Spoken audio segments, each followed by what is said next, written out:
인사 먼저 시작하겠습니다. 네, 안녕하세요. 레인메이커입니다.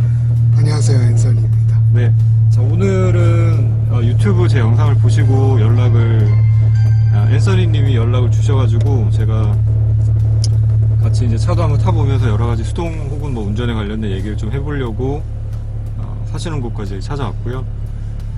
감사합니다. 네. 만나서 반갑고, 지금 타시는 차, 먼저 자기소개를 간단하게 해주시고, 예. 차 소개도 간단하게 해주시면 좋을 것 같아요. 시동 꺼져. 네. 뭐, 시동 끄고 얘기 잠깐 할까요? 네. 네. 그 앤서니라고 하고요. 그 다음에 이 차를 탄 지는 수동차를 처음 탄 지 한 석 달 정도 됐고요.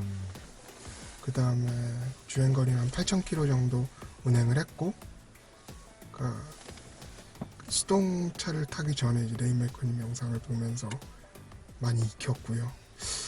이 차 같은 경우는 혼다에서 만든 인테그라 타입 S의 북미 수출형인 RSX 모델이고요. 그러니까 혼다 차 중에서는, 혼다 스포츠카 라인 중에서는 특이하게도 일반유로 유지가 가능한 차이기에 이렇게 타게 됐습니다. 네, 그 차 연식이 어떻게 되나요? 2006년식이고요. 2006년식. 주행거리는 이제 얼마나? 13만 8천 정도 탔습니다. 그 지금 이제 이렇게 차를 가지고 오실 때 전 차주분께서 배기 쪽이랑 보니까 이렇게 후드도 약간 네, 지금 카본 카본 후드로 네. 돼 있고요. 튜닝이 좀 돼 있는데, 배기음이 아까 처음에 시동 걸 때 굉장히 장난 아니더라고요. 네. 그래서 달리는 성능이나 뭐 여러 가지 어떤 사운드적으로 되게 기대가 많이 되고, 네. 저도 혼다는 사실 보기에는 이제 제가 사는 곳에도 혼다차가 하나 있긴 해서 네. 보기만 봤는데, 이제 이렇게 약간 달리는 느낌의 차는 처음 봐서 네. 좀 기대가 되기도 하고 그렇습니다. 자, 그러면은 한번 주행을 하면서 여러 가지로 얘기를 한번 해볼까요? 알겠습니다.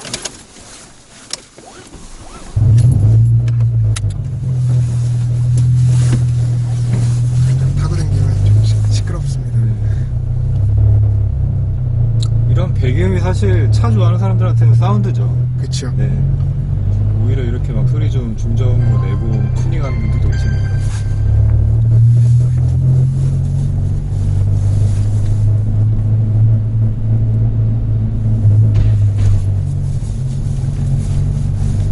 제가 능숙하게 운전을 할 수 있을지 모르겠네요. 수동을 이제 한 3개월 정도 타보셨다 그러셨는데, 수동 운전을 따로 어디서 배우신 적은 있으신가요? 운전면허 학원에서 이제 면허 딸 때 면허 딸 때. 배웠고요. 그 다음에 아버지한테 많이 배웠어요. 면허를 언제 따셨어요? 13년도 한 6월쯤에 땄습니다. 그때는 면허 시험이 이렇게 주차하거나 이런 건 따로 없을 때죠. 평행 주차 시험은 봤었고요. 평행 주차가 있었을 때. 그리고 지금만큼 어렵진 않았던 물면허.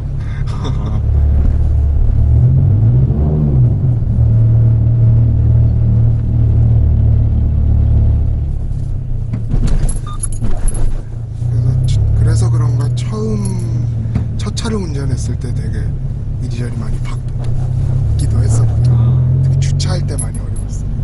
그렇죠. 주차가 좀, 그러니까 저도 사실 사고를 몇 번 낸 적이 있는데, 예. 주행 중에 낸 적은 없고 항상 주차하다가 이렇게 접촉을 내가지고. 기둥에 박고. 네. 그러니까 제 첫 차 같은 경우는 카렌스 LPG 모델이었는데 후방 카메라가 없었어요. 그래갖고 그거를 이제 사이드 미러를 보면서 하다 보니까 이제 차 폭이나 이제 너비 같은 게 익숙해지기 전까지는 이게 벽까지 어느 정도다 하고 가늠이 안 돼. 그렇죠. 그런 경우가 많더라고요. 그래서 이제 앞뒤를 이제 많이 긁고 다녔고요. 특히 막 이렇게 기둥 옆에 주차를 해놓거나 했을 때 네. 나오면서 뭐 이럴 때 긁는 경우도 네. 종종 생길 수 있으니까. 그러니까 사이드 스커트를 긁는다거나 아니면 사이드 미러가 부러진다거나 그런 식으로.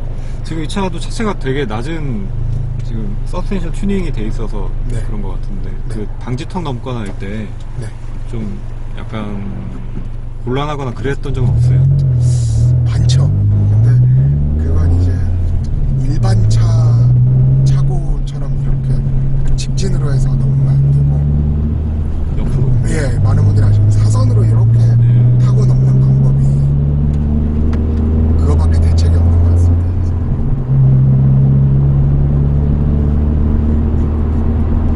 그러니까 차고가 낮은 차들이 이제 예. 보면은 우리나라도 방지턱이 막 너무 규격이 막 제각각이다 보니까 어떤 건 괜찮은데 어떤 거는 많이 안 좋죠. 네, 좀 그렇고 뭐 이러다 보니 그래갖고 차고 조절이 돼 있다 보니까 이제 그 경사로가 좀 급한 이제 지하 주차장이라던가 그런 곳은 이제 어떻게 잘 넘어가 봐야죠. 아니면 이제 하부가 긁히는 걸 감수를 하고 들어간다거나. 하긴 내려갈 때도 프론트 립이나 이런 쪽이 좀 긁히거나 할 수가 있겠네요. 예. 지하주차장이 경사도. 프론트 립도 그렇고 이제 제일 많이 긁히는 게 머플러. 저도 손이 미끄러워가지고. 아, 예, 장갑 끼세요. 네, 장갑 끼셔야 돼요. 이게 쉬프트 노브가 금속 재질이다 보니까 많이 미끄러지더라고요. 이게 원래 순정 노브는 아니죠? 아니죠. 네. 그러니까 제가 일본에서 공수를 해서 네. 갈았는데 저도 이제 이베이나 이런 데서 많이 봤었던 노브라 가지고. 예. 가성비가 좋습니다. 네. 그리고 여기 지금 송풍구 같은 경우에는 수동으로 이렇게 네. 이렇게 열고 닫고 할 수 있고요. 그래서 처음에 고민을 했던 게 이제 보통은 휴대폰 거치대라던가 이런 거 송풍구에 많이 끼시잖아요. 그렇죠. 근데 이걸 어디다 달까 하다가 결국 요 아래쪽에 그러네요. 예. 그러니까 유리창에다 다는 거는 이제 시야가 방해가 네. 된다고 생각을 해서 좀 많이 답답하더라고요. 네. 그래갖고 아래쪽에 달았습니다. 그러게 그 여기는 사실 달만한 위치가 좀 마땅치 않긴 합니다. 예. 그리고 여기도 뭘 붙일 수는 없을 것 같고 재질. 네, 재질상으로 여기가 밀착이 안 되더라고요. 그렇다고 해서 여기다가 이제 양면 테이프로 붙여버리면 이제 복구가 불가능할 수도 있으니까. 아이고.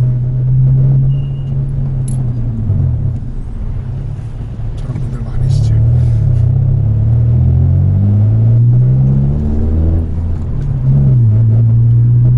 수동을 탄 지 얼마 안 돼갖고 이제 저 같은 경우는 학생이라 네. 등굣길, 하굣길만 이렇게 왔다 갔다 하는데 학교는 지금 어디 다니세요? 지금 용인 쪽에 있는 학교 다니고 있고요. 저는 이제 처음에 차가 혼다 타신다고 어제 예. 문자 주셨을 때 예.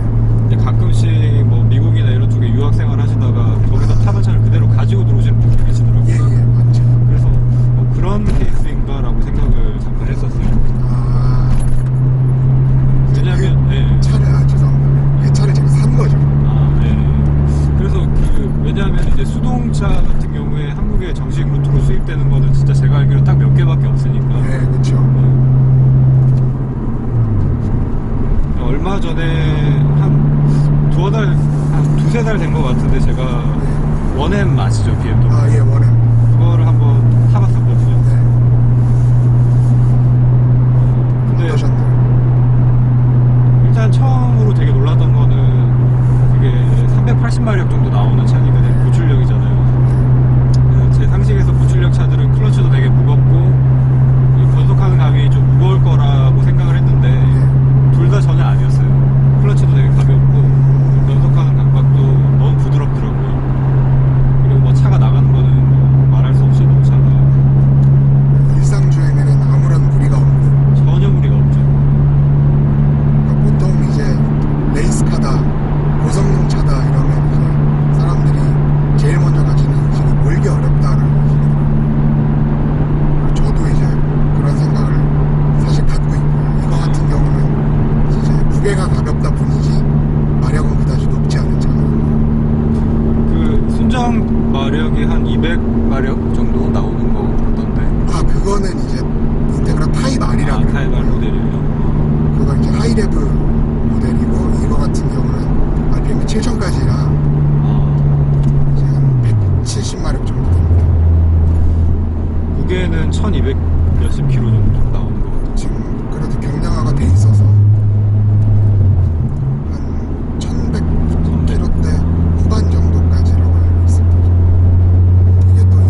정도 서킷이 주행이 가능한가요? 예, 눈만 안 뜨면? 이제 동대 주행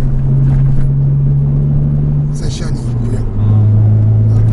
저 같은 경우는 서울에 사니까 영암까지 가기엔 좀 멀다는 생각이 들더라고요.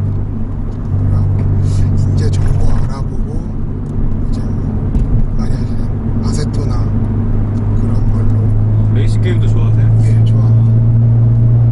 처음 수동차를 타기 전에 이제 간접적으로 수동 연습을 할 수 있었던 게 이제 레이싱 게임이라.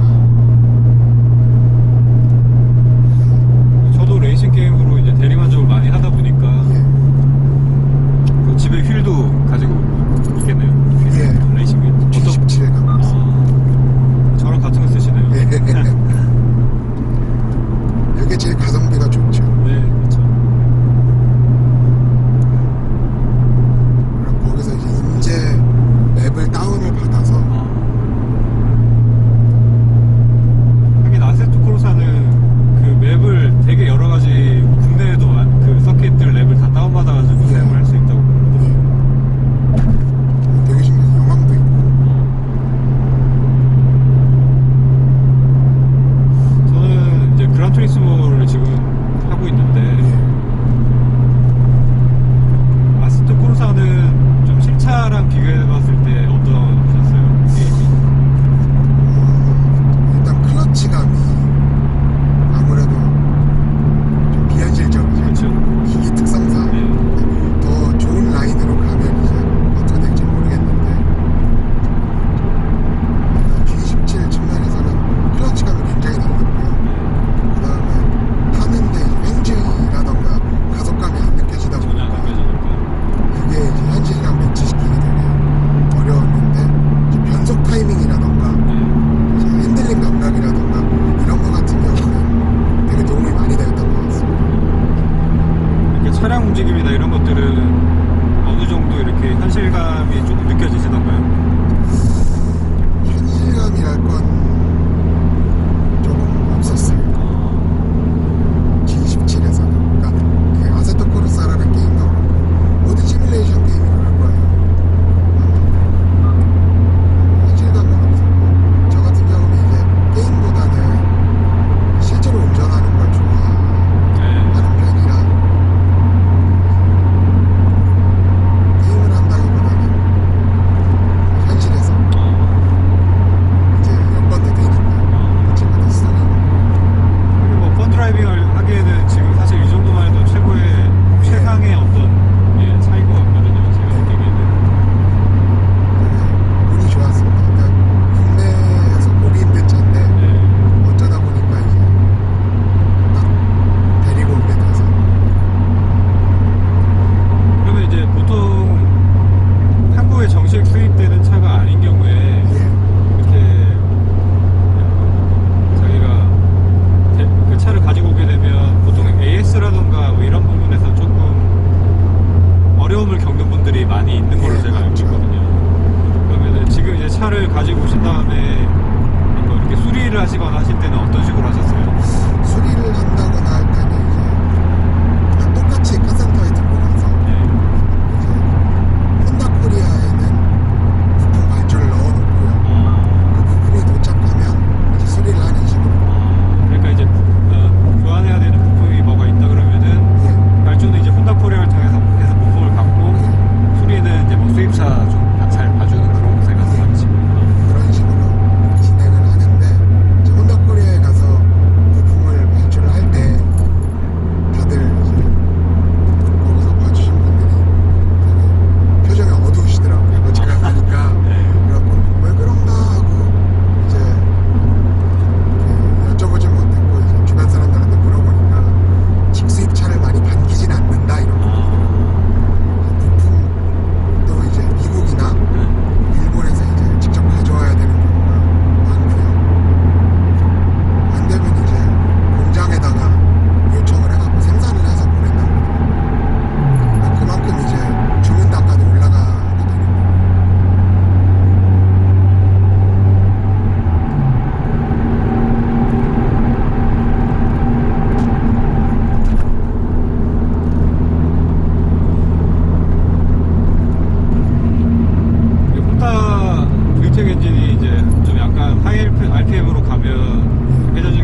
밸브가 네. 흡기 밸브를 더 열리게 해서 아, 공기를 더 많이 빨아. 예, 공기를 더 많이 빨아들이는 그런 시스템. 뭐 원리는 완전히 다르지만 약간 터보 같은 느낌이 살짝 있겠네요. 예, 그쵸. 일종의 과급인데 자연흡기에서 할 수 있는 과급인 거죠. 저도 이제 지식이 부족해서 잘 알지는 못하는데 이제 캠 축이 하나가 더 들어간다고 하더라고요. 그래갖고 5000rpm이나 아니면 컴퓨터 제어 같은 경우 일정 조건을 충족을 하면 이제 조그만 캠에서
브레이크 쪽이나 이런 것도 튜닝이 혹시 돼 있나요? 아니요, 브레이크는 튜닝이 안 돼 있는 상태고요. 그러니까 대용량 원피여서 딱히 부족함은 느낀 적이 없습니다. 그리고 또 경량화를 이렇게 시켜놓으셨으니까 브레이크 예. 성능이 조금 그렇죠. 그러니까 휠 같은 경우도 지금 경량화가 돼 있고요. 더 그리고 이제 더 가벼운 휠로 가려고 이제 집에다가 사놓은 상태고요. 이제 타이어만 끼면 되는데, 지금은 타이어가 제가 아까 못 봤는데 뭐 장착돼 있죠? 그러니까 원래는 V10에 뭐가 장착이 돼 있다가 그게 이제 너무 많이 달아서 이제 일단 임시적으로 라이단스라고, 라이던스 일본 건가요? 아니요, 대만 거를 대만 갖고 있습니다.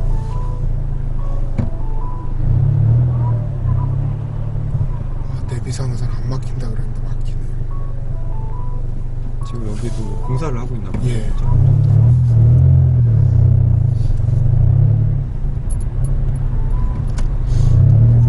이 시간에 막히는 도로가 아닌데 원래 같은 경우는. 이제 연말 되니까 여기저기 공사를 좀 많이 해요. 그쵸. 저도 어디 와인딩 가면 항상 공사를 하고 있고 막 이러더라고요. 지난번에 뭐 에버랜드 좀 코스나 한번 볼까 하고 이제 갔더니 막 거기도 공사하고 있어. 한계령 갔을 때 거기도 막 이렇게 뭐냐 여기 배수로 공사하고 있고 막 이러더라고요. 그러니까 확실히 연말에 더 차량이 몰리는 경향도 있고, 거기다 도로 공사까지 하다 보니까 막히는 부분이 좀 되게 많은 것 같습니다. 죄송합니다. 길을 잘못 들었네. 하이패스 다시 하죠. 예.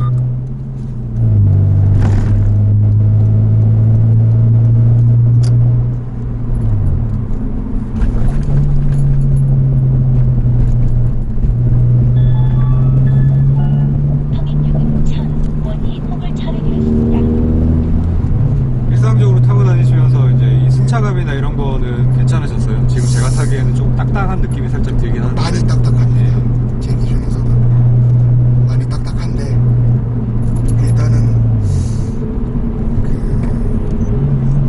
전 차주 말로는 이제 차량 세팅을 최대한 고려를 해서 튜닝을 했다라고 하시는데, 이제 제가 타고 한번 서킷에 가봐야 그걸 좀 알 수 있을 것 같아요.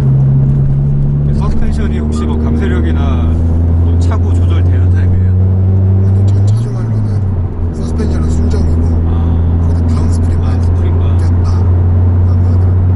그래갖고 혼다 코리아 측에서 집에다가도 이제 내구성에 문제가 없냐라고 물어보니까 현재 상태로는 내구성에는 문제가 없을 것 같다라고 해서 일단 계속 타고 다니고 있습니다.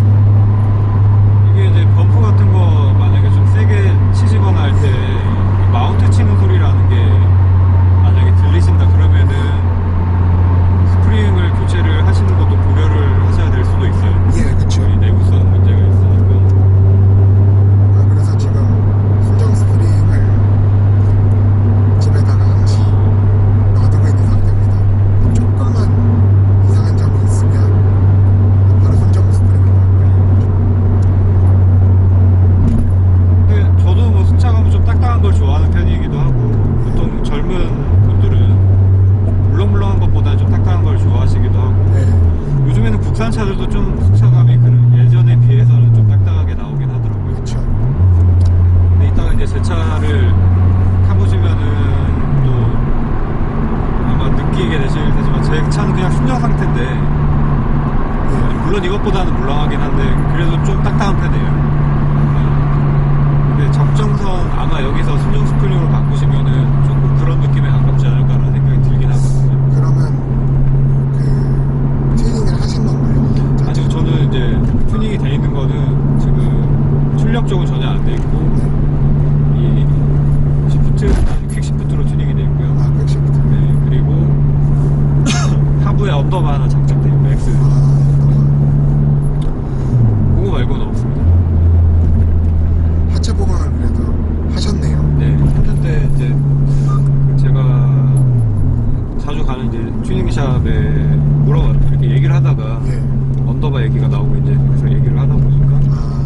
쉐보레는 정말 과격하게 주행하지 않으면 차체 자체가 좀 탄탄하게 나오는 편이라 굳이 보강을 할 필요는 없다. 만약에 할 거면은 뭐 롤케이지라든지 이제 뭐 그런 거를 하면 몰라도 굳이 하체 쪽에는 될 필요가 없다 말씀을 하시던데 저도 언더가 달기 전이랑 후랑 크게 차이는 못 느껴요.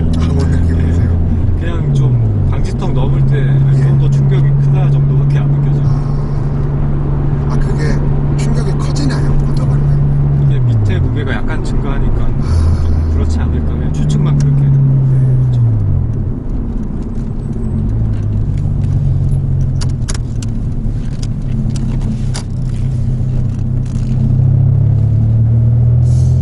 저 같은 경우는 이제 보면 스트럿바를 튜닝을 해보자 하고 그런 식으로 마음을 먹었었는데 인터넷 같은 거를 찾아보니까 그러면 언더스티어 성향이 더 네, 맞아요. 세진다고 하더라고요. 그래서 그러면 어떻게 해야 할까 하고 방법을 찾다가 이제 휠 타이어를 바꾸고 그 다음에 세팅을 하자 라고 생각을 했었어요. 일본 차들 보니까 전륜 같은 거는 네. 전륜 차들은 서킷에서 이제 흔히들 말하는 앞뒤 타이어 사이즈가 다르게 되면 좀 뒷 타이어를 큰 걸 넣잖아요. 뒷 타이어를 아, 뒤를 큰 거를 넣으면은 언더가 언더가 심해지죠. 좀, 예. 그래갖고 앞에를 큰 타이어를 넣고 뒤에를 작은 걸 껴서 이제 오버스티어 성향차로 만들어서 그거를 억제를 하면서 타는 사람들이 대부분이더라고요. 저도 그렇게 한 다음에 다른 부가적인 튜닝을 하지 않을까. 근데 일상적으로 주행을 하시거나 뭐 와인딩 하시거나 하실 때 언더스티어를 많이 경험하셨어요? 그러니까 지금 차 말고 네. 제 예전 차 탈 때 많이 경험을 했었습니다. 그 차는 이제 그 차 탈 때는 제타 말씀하시는 폭스바겐 제타 5세대 모델 디젤 차였는데 그 뒤에가 원자는 아직 거기가 어디였죠? 미시령 네. 미시령이 폐쇄되기 전에 이제 한번 그 차를 타고 있었던 적이 있는데 그 차를 타고 딱 이제 꼬불꼬불 올라가고 있는 데였는데 이제 딱 보니까 뒤가 확 날아가면서 그러니까 앞쪽이 이렇게 쫙 쓸리고 있더라고요. 이렇게 틀 때 보니까 그래서 이게 언더스티어구나. 뒤가 날아가면은 이제 오버. 네, 그러니까 뒤가 날아가면 오버인데 피시테일 비슷하게 날아가면서 앞쪽도 날아가고 있더라고요. 아, 그거는 너무 빠르게 진입을 네. 하셨나봐요. 그래갖고 그때 이후로 무섭다 싶어갖고 그때 사고는 안 나셨어요? 예. 다행이네요. 지금 생각해보면 되게 위험한 상황이 많았던 것 같아요. 예전에. 일단 기본적으로는 디젤이 아무래도 가솔린보다는 앞쪽 무게가 더 무거우니까 예, 언더가 더 날 여지가 많기도 하고 피시테일도 더 쉽게 일어나고 예, 앞쪽이 아무래도 무거우니까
반질이 달려 있는데 예. 제 거는 이제 0.6이라서 뭔가 이제 엔진 쪽이나 쪽에 튜닝을 하지 않으면 출력이 제가 그 다이노는 안 올려봤는데 예. 지금 휠 마력은 100마력 안 될 것 같거든요. 네, 한 98, 97 잘 나오면 한 100마력 정도 나올 거. 그 정도. 네, 그 정도밖에 안 나오고. 그러니까 타이어가 지금 넥슨에 그냥 내구성 타이어 CP67이 달려있는데도 뭐 어지간히 밟아도 이게 슬립이 안 나요. 그러니까 출력이 그만큼 안 나온다는 얘기라서 서킷 달리면은 재미가 없을 것 같아요. 그냥 제 추측은. 뭔가 몰아붙여봤을 때 차가 좀 날아가기도 하고 이래야 재미가 느껴질 텐데 그렇게는 안 될 것 같아서 재미가 아마 없지 않을까 싶어요. 저 같은 경우도 이 친구를 가져오고 나서 처음에는 타이발이 아니다, 고성능이 아니다, 200마력이 안 된다라는 되게 그런 생각을 갖고 있었는데 지금은 솔직히 별 생각이 없습니다. 그냥 타고 있고. 또 이제 타시다 보면 생각보다 차가 한계가 되게 높으니까 이게 내가 차의 한계를 아직 정복하기에는 내 실력이 안 되는구나. 그러니까 전체 소재가. 그래서 약간 한계 지점에서 우리가 차가 갖고 있는 한계 지점에서도 좀 여유 있게 컨트롤할 수 있으면 그게 제일 안전하고 이제 재밌는 주행이니까. 사실 뭐 공도에서 타고 다니기로는 지금 차도 저는 충분히 재미있는 있거든요. 서킷 가면 얘기가 달라지긴 하겠죠. 공도에서 재밌으면 서킷에서도 재밌다는 말이 있어. 재미가 저는 이제 상대적이지 않을까 싶어요. 네, 안 달려봤으니까 뭐 모르겠지만.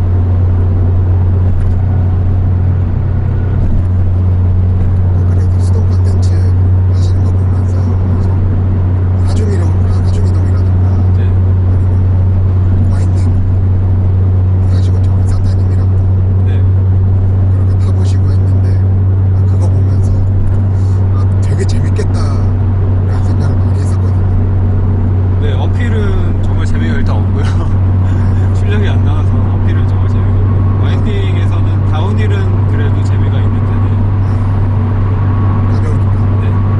근데 가벼워도 지금 사실 2차보다는 아마 무게가 좀 더 나갈 거예요. 저도 이제 그 차를 신차 때부터 뽑아서 유지를 해온 게 아니라 중고차로 구매를 한 거기 때문에 이제 정확한 주행감이라든가 스펙이라든가 이런 걸 아직은 잘 알고 있진 않아요. 그래갖고 아직도 공부를 해나가는 단계인데 하나하나씩 배워나갈 때 그 재미가 있는 차인 것 같아요. 그렇죠. 변속 타이밍을 여기서 해볼까? 평소랑 다른 데서 해본다던가 그러면 차 반응이 꽉꽉 달라지곤 하더라고요. 이런 고속도로 같은 경우는 이제 그 5단에 넣고 이제 2호단서 손을 댈 일이 별로 없으니까 이제 순환주행으로 이제 쭉 나아가는데 이제 시내 주행 같은 경우는 이제 단바꿀 일도 많고 그러다 보니까 되게 아직까지도 허둥대는 편입니다. 네, 근데 이제 수동 딱 3개월 타셨다고 그러셨는데 3개월에 뭐 이 정도면 괜찮게 타신 거예요. 지금 뭐 그래요? 네, 특별하게 막 이렇게 말타기도 없고 지금 제가 느끼기에는 이제 뭐 기어 다운시프팅 하실 때나 이제 이럴 때는 클러치를 좀 부드럽게 놓으시면서 그렇게 이제 변속 충격을 없애시는 거죠. 저 같은 경우에는 이제 그럴 때 레브 매칭을 하거나 아니면 브레이킹 들어간다 그러면 힐핸드를 쓰거나 이제 이런 식으로 주행을 하거든요. 처음엔 쉬워 보이는 더블 클러치부터 시작을 했는데 그것도 시내 주행에서 연관이 잘 안 되더라고요. 많은 시행착오가 필요합니다. 이게 생각처럼 그렇게 잘 되지는 않더라고요. 그러니까 아마 저 같은 분들이 많으실 거예요. 영상 보시는 분들 중에. 저도 이제 주변 분들한테 많이 배우고 있습니다. 근데 지금 뭐 자체가 좀 약간 딱딱해서 느껴지는 이런 범프나 이런 건 있지만 그러니까 운전을 하시면서 느껴지는 주행의 불쾌감이나 이런 건 지금은 전혀 없어요. 아, 없기 때문에 일상 주행에서는 이렇게 수동 운전하시면 충분히 저는 잘 하시는 거라고 생각이 들고요.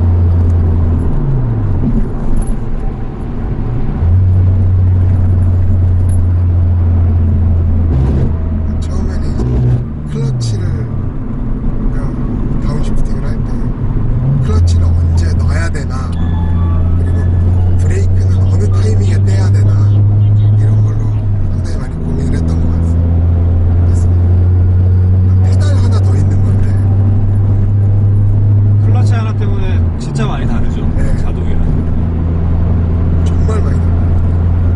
이전에 이제 제타가 듀얼 클러치 예, DSG 미션이고, 그 미션에서 이렇게 뭐 다운시프팅 하시거나 할 때 그 예. 뭐 디젤이나 휘발유니까 당연히 느낌 차이가 날 수밖에 없는데 예, 거기서 느껴지는 그래도 뭐 이렇게 토크 컨버터 방식이 아니니까 예, 예.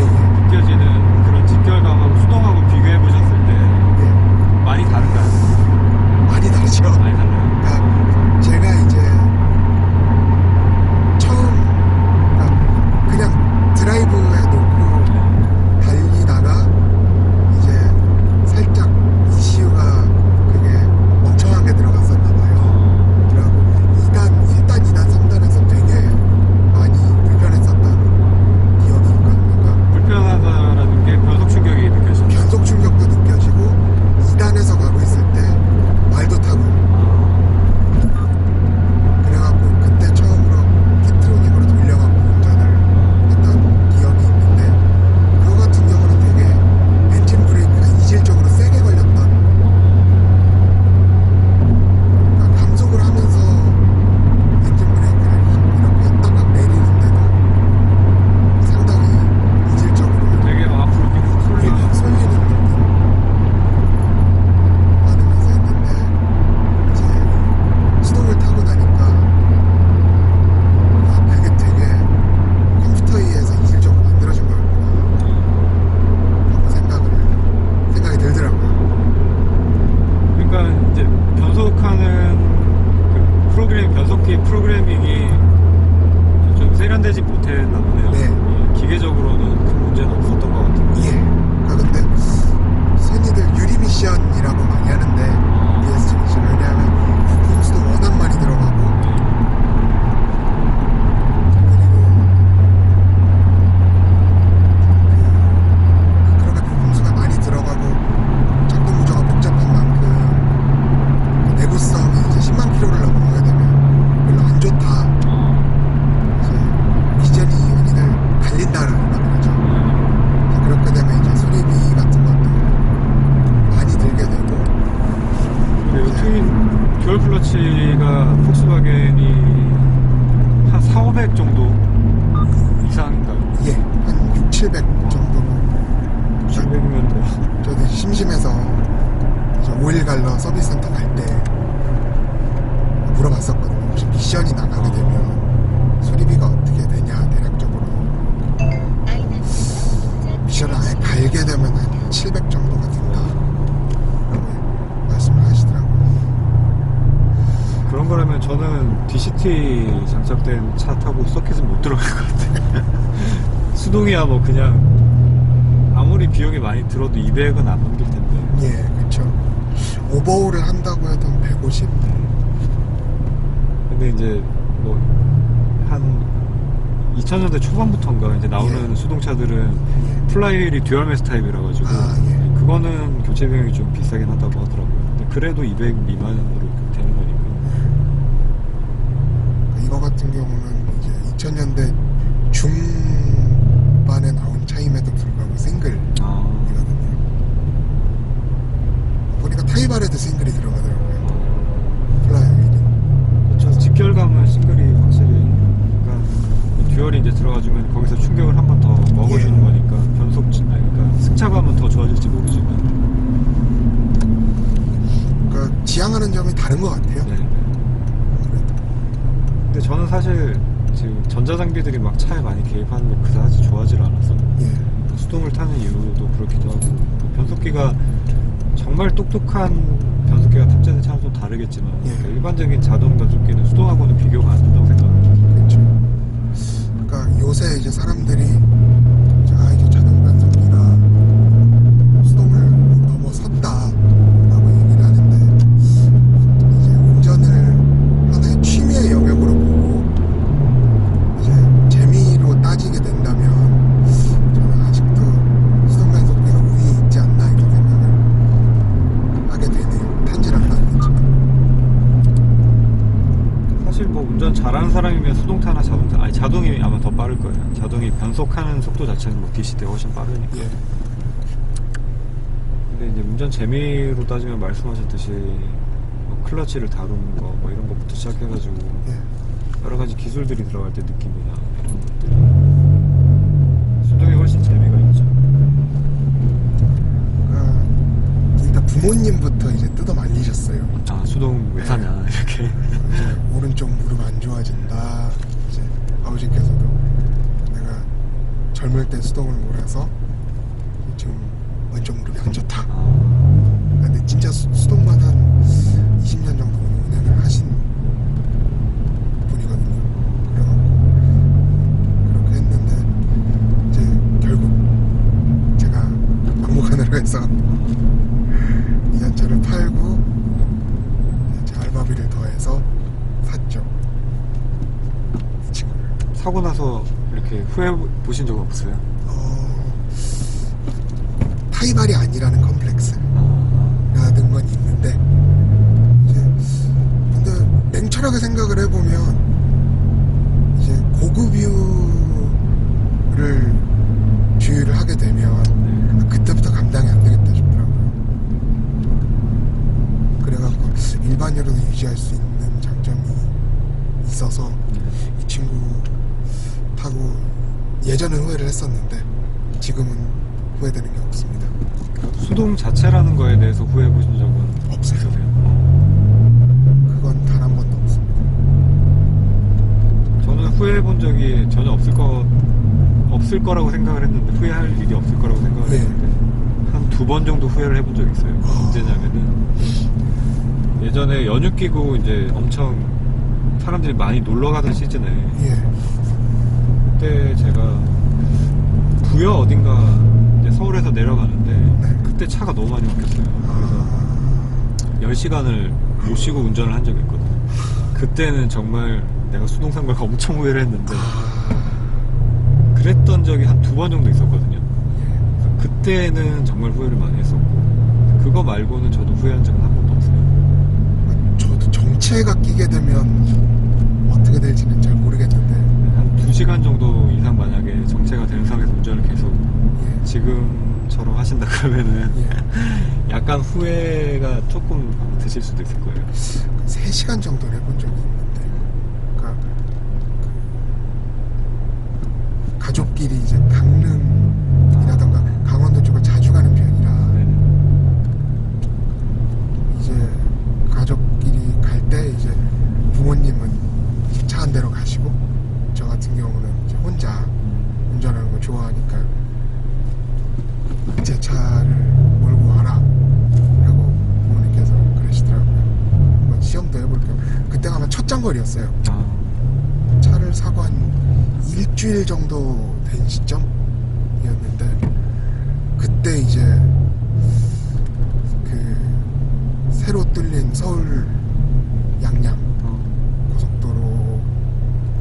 고속도로에서 딱 갔는데 3시간을 거기 서 있더라고요. 거의 뭐 지금 비슷한 상황이었겠네요. 예, 비슷했습니다. 거기 가뜩이나 터널도 길고 그래서 그랬는데 그냥 그 막판에 가니까 생각이 없으시더라고요. 수동을 가져올 땐 이제 사실 그런 디테일한 측면은 생각을 하지 못했고요. 그러니까 수동을 사게 되면 생길 문제점들이 물론 많이 있었겠지만 가지고 싶다는 욕망이 훨씬 컸죠. 훨씬 많죠. 네, 다 그래서 수동을 사게 되는 거예요. 그쵸. 이제 주변에서 부모님도 뜯어 말리시고 이제 여자친구 같은 경우도 말리더라고요. 이제 운행을 하면 자기 손을 못 잡지 않냐면 그런 식으로 했는데 이제 미안하다, 내가 좋아하는 건 어쩌겠니 하고 허락을 받아내고 구매를 했습니다. 그 여자친구분은 그러면은 여기 옆에 이제 타고 이렇게 다니시면 예. 승차감에 대해서 뭐 이렇게 불평 안 하시던가요? 불평을 하죠. 그래갖고 제가 원래 시트 커버랑 방석이 있었어요. 네. 이 자리에. 여기요? 예, 그래갖고 있다가 이제 잠깐 촬영 때문에 빼고 이제 다시 장착을 할 예정. 방지턱이나 요철을 이렇게 넘을 때마다 약간 깜짝깜짝 놀라실 것 같아요. 살살 넘죠. 피해서 넘는 거. 그러니까 수동을 타면서 바뀐 것 중에 하나가 예전에는 노면 체크를 전혀 안 하면서 다녔거든요. 근데 지금은 노면을 보면서 달리는 경우가 생기더라고요. 슬슬. 그게 이제 수동이라기보다는 이제 서스. 예, 하체가 탄탄한 차를 타셔가지고 그래서 딱딱한 차를 타셔가지고. 근데 언제 한번 3단에서 2단으로 시프팅을 했는데 둔덕이 있어갖고 그러면은 이렇게 앞쪽으로 약간 이렇게 수축된 상태에서 네, 둔덕을 넘어버려갖고 되게 그 덜컹, 심장이 덜컹했던 적이 있어요. 충격이 크죠. 그리고 그때부터 이제 시프트 다운 할 때는 특히 노면을 보는 편입니다. 솔직히 말해서. 그래서 이제 그 이니셜 D 뭐 좋아하시죠? 이니셜 D? 예, 좋아합니다. 거기 보면은 막 그런 말이 나오잖아요. 86은 드라이버를 키우는 차다 이런 말이 네. 나오는데 요즘 시대에는 수동이 좀 운전자를 키우는 차다라는 생각이 좀 드는 게 그래서 그런 것 같아요. 그러니까 뭐 브레이크 조작부터 시작해서 뭐가 됐든지 간에 좀 잘하지 못하면 예. 그게 자동에 비해서 훨씬 많이 드러나니까 승차감에도 이렇게 끼치는 영향도 크고. 그쵸. 그리고 흔히들 말 탄다고 하죠. 출발할 때. 그런 것도 이제 엑셀 담력이나 브레이크 담력을 생각하게 된 게 이제 이 차를 타고 처음인 것 같아요. 악셀워크를 조정해보면 또 처음 최대한 그러니까 처음 오버올 때부터가 일단 서킷 주행은 뒤로 밀어두고 최대한 자동처럼 운전을 해보자 라는 게 제 개인적인 목표였거든요. 좋은 목표죠. 일단 부드럽게 운행이 돼야 그 다음에 뭐 빠른 게 가능한 그쵸. 거지. 그게 안 되면서 빠르게 주행하면은 차도 망가지고 위험하기도 하고. 네.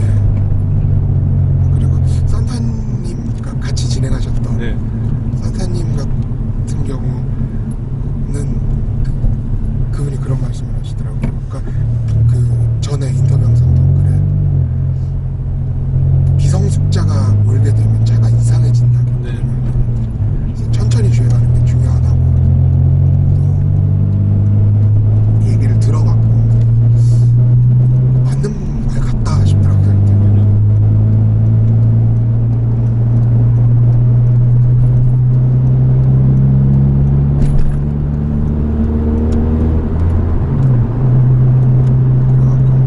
항상 주의하면서 운전을 하고 있는 편입니다. 개인적으로.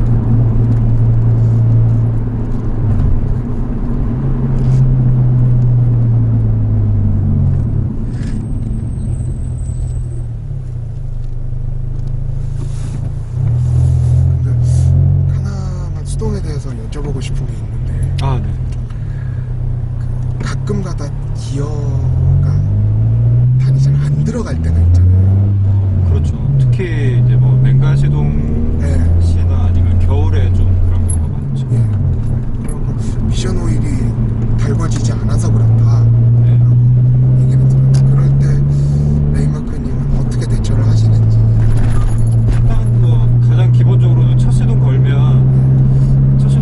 1단 기어를 딱 넣었을 때 느낌이 평소 때보다 좀 뻑뻑하다라는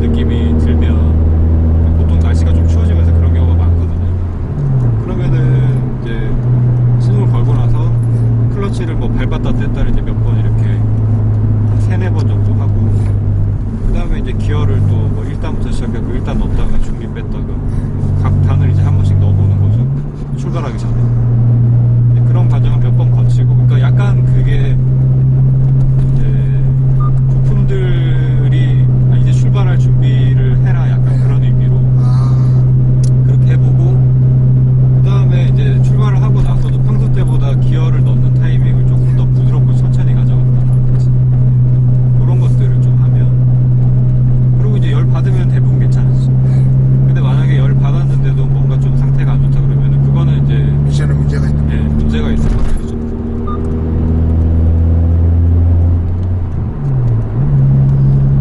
근데 제가 뭐 듀얼 클러치나 이런 건 안 타봐서 잘 모르겠고, 보통 자동 변속기 차량들 같은 경우에는 가옥 주행을 하면 미션 상태가 좀 안 좋아지는 경향이 좀 있는데, 네. 수동 같은 경우에는 좀 쏘고 달리고 해서 열을 받으면 미션이 오히려 더 괜찮아져요. 그 점이 되게 신기했어요. 그러니까 처음 이제 장거리를 뛸 때 이제 부모님께서 하셨던 말씀이, 수동차는 고단으로 정속 주행하게 되면 상태가 확 좋아진다 라고. 저는 그때는 그게 무슨 뜻인지 몰랐는데, 이제 매일같이 몰고 다니고, 그다음에 차도 이제 막 떠서 점검도 해보고 공부도 해보고 이러니까 그게 무슨 말인지 알겠더라고요. 진짜 자동도 그럴 수 있죠. 자동도 그럴 수 있는데, 특히 수동 같은 면에서는 그 차랑 좀 친해지는 과정이 되게 재밌기도 하고 마음 졸이기도 하고 그런. 그래서 게 보통 이제 있는 뭐 것 같아요. 오디오 쪽에서도 웨이징이라는 얘기가, 스피커나 이런 거를 좀 길들이기 과정이 필요하다, 영어로 이제 그런 얘기들이 있는데, 차에도 약간 그런 게 좀 길들이기란 거, 요즘 차들 필요 없다는 사람들도 있는데 좀 필요한 것 같고요, 제가 생각하기엔. 뭐 예전 차만큼 5,000km씩 이렇게 달릴 필요는 없을 것 같고, 한 1,000km 정도만 해도 될 것 같긴 하지만 어쨌든 필요할 것 같고. 근데 차를 길들이는 것도 있겠지만, 이제 수동 같은 경우에는 운전자가 차에 적응하는 시간이 필요하니까 그렇죠. 그게 좀 필요하죠. 변속기도 제가 오늘 아침에도 이제 앞에 이렇게 주차되어 있는 차를 빼고 하면서, 그 차도 수동이었거든요. 옆집 사시는 분 차인데. 와, 드문 일이네요. 네. 근데 이제 기아 차인데 예. 제 차랑 변속 질감부터 시작해서 너무 많이 달라요. 스티어링 돌리는 느낌도 다르고. 그래서 차에 적응하는 시간, 그다음에 이 차에 또 맞게끔 주행하는 어떤 그런 적응, 이런 게 필요한 것 같다라는 생각이 들더라고요. 산타님 차 제가 타볼 때도 예. 그 차는 이 악셀이 되게 좀 무겁더라고요. 차가 예. 가볍지가 않고, 그래서 섬세하게 이걸 누르는데 좀 힘들었었고. 악셀이 무거운 경우는 네, 저도 그런 건 처음 처음 보는데. 그러니까 그 사실 수동에 처음 관심을 갖게 된 계기라고 한다면, 마을버스에서 이 기사님들 변속하시는 게 이렇게 막 약간 휘젓듯이. 이제 긴 로브로 휘젓듯이 진짜 그렇게 하는 게 너무 멋있어 보여갖고, 처음에는 아예 면허 대형 면허로 가버리자 했는데, 이제 너무 비싸더라고요. 면허를 따는데 7, 80만 원을 불러버리고. 아, 그래요? 예, 되게 비싸더라고, 학원에서 다니면. 그래갖고 그러면 일단 이종 수동을 따자 싶어갖고 이종 수동을 땄는데, 이제 전체 학원에서 이종 수동 중에 저 하나 했던 건데, 운 좋게 학원에 차가 있었어. 아, 차가 없을 수도 있겠네요, 하긴 생각해보니까. 예. 근데 그 차가 이제 액가수라고 하죠. 액센트 가솔린 수동 모델이었는데, 차가 한 1200km 탄 차였어요. 정말 새 차였는데, 그걸로 이제 클러치 연습을 한 6시간에서 8시간 정도 했으니까 그게 되게 도움이 많이 됐다고 생각해요. 저 같은 경우. 되게 저기 시동 잘 꺼지고 그러지 않던가요? 정말 잘 꺼졌어요. 일상 주행할 때도 잘 꺼지고, 이제 특히나 이제 학원 경내에서 그 오르막 경사로 연습을 시키더라고요. 도로 주행하실 때 필요하다고 이제 얼만큼 하시는 것 같으니까 경사로만 하자고 했는데 그때는 이제 반클러치라는 개념을 아예 이해조차 못하던 때여서 아니 대체 붙는 느낌이 뭐냐 떨리는 느낌이 뭐냐 이러면서 이제 RPM이 내려가면서 차체가 떨리잖아요. 이제 그걸 못 느꼈던 거예요. 그래서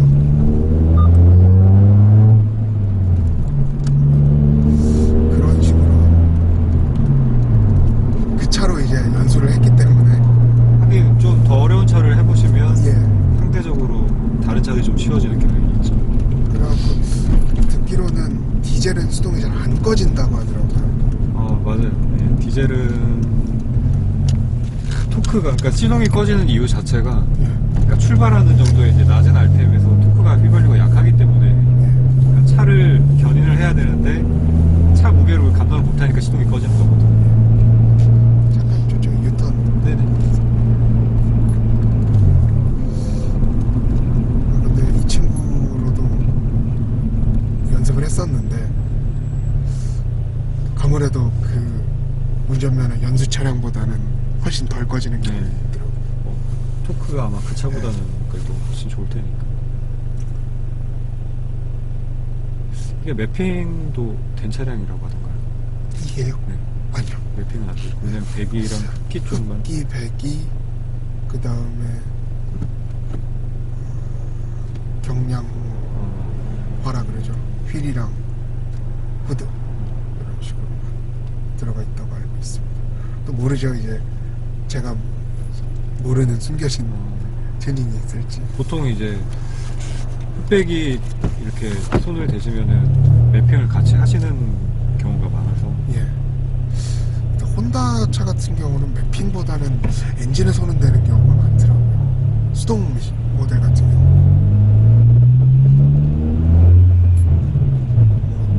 제가 듣기로는 이제 구동계를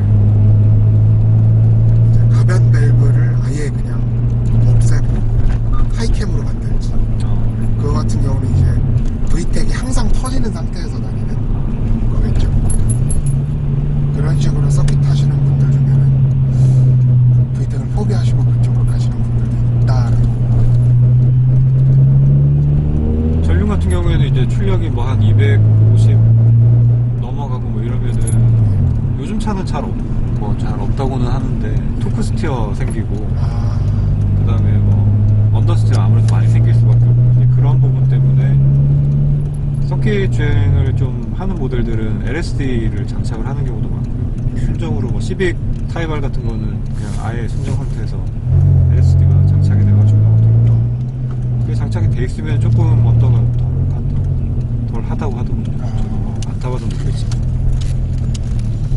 근데 LSD가 나와서 좀 제가 예전에 타던 차는 LSD는 아니지만 TCS가 다 있던 차였어요. 네. 제 제어 장치가 다 있었던 차였는데 이건 없거든요. 없어요. 그래갖고 가끔씩 타다가 움찔움찔할 때가 되게 많아요. 그리고 그만큼 내가 되게 운전을 하면서 컴퓨터에 많이 기대고 있었구나. ABS는 당연히 장착돼 있죠. ABS만 있습니다. 제 차도 그렇거든요. 그러니까 13년인가 14년씩부터는 예. TCS가 장착이 돼서 나오는데 예. 제 건 12년 모델이고 11년도에 생산을 한 건데 없어요. 그래서 ABS는 6단이시죠? 5단이에요. 5단이에요? 네, 0.4 터보가 6단이고요. 근데 이제 6단 같은 경우에는 기어비가 6단은 뭐 너무 롱 세팅이고. 네, 그쵸. 미국 차들이 다.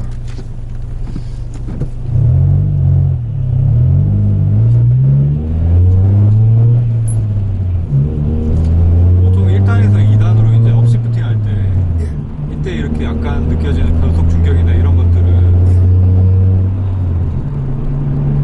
그러니까 여기에 대해서는 어떻게 생각하세요? 그러니까 수동차는 어쩔 수 없다 약간. 아니 제 운전 미숙이라고 생각을 하긴 하는데, 그러니까 정말 부드럽게 모시는 분들이 많으니까. 그래서 아직 내 발이 익숙해지지 않았구나라는 일단 이단은 거의 대부분 수동차들이 약간은 생길 수밖에 사실은 없기는 한데 제가 차마다 또 약간 적응 방식이 네. 다르니까 딱 하나로 뭐 답을 드리기는 힘들지만 클러치를 밟을 때 클러치를 밟는 속도를 조금 더 빨리 해보시거나 빨리 밟는 속도 확 이렇게 한 번에 확 밟는 거죠. 근데 그거는 단수에 상관없이 어느 나이나 마찬가지. 클러치는 밟을 때는 빨리 밟고 뺄 때는 좀 부드럽게 떼주고 이런 식으로 조작을 하시는 게 좋고요. 그러니까 지금 제가 안 되는 것 중에 하나가 클러치랑 악셀이랑 연동이 잘 안 되는 부분이 있거든요. 이런 거 넘을 때도 이런 게 참, 이제 보통 차 같은 경우는 이제 그냥 슥슥 가는 그쵸, 그쵸. 길인데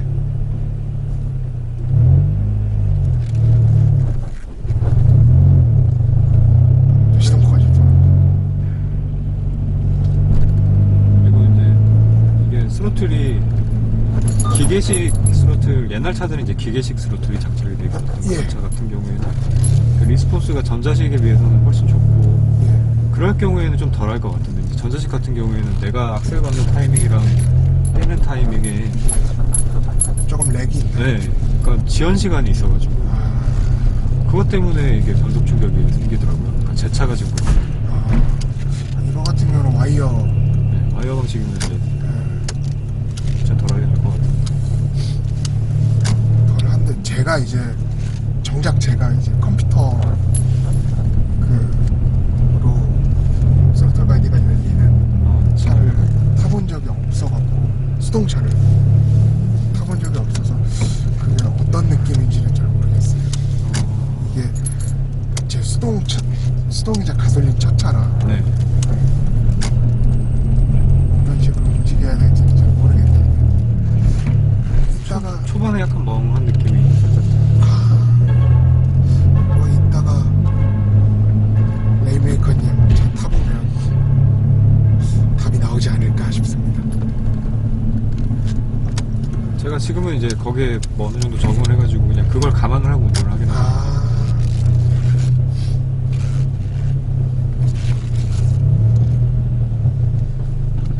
그러니까 진짜 수동을 몰면서 신기한 게 요새 차들은 이제 사람에 맞게 차가 다 맞추잖아요. 그렇죠. 근데 수동 같으면은 어느 정도는 사람이 차에 맞춰야 되는 경우도 되게 있는 것 같아요. 그게 더 훨씬, 재밌- 네, 훨씬 크죠, 그게. 사람이 차에 맞춰야 되는. 그래서 아무도 안 타려는 게 아닐까 싶기도 해요. 그게 재밌는 점이라고 저는 생각을 하는데. 자, 그러면은 이제 예. 인테그라 시승은 마치고 예. 제 차로 옮겨가지고 예. 계속 해보겠습니다. 알겠습니다. 잘 탔습니다. 네, 아유, 감사합니다. 네.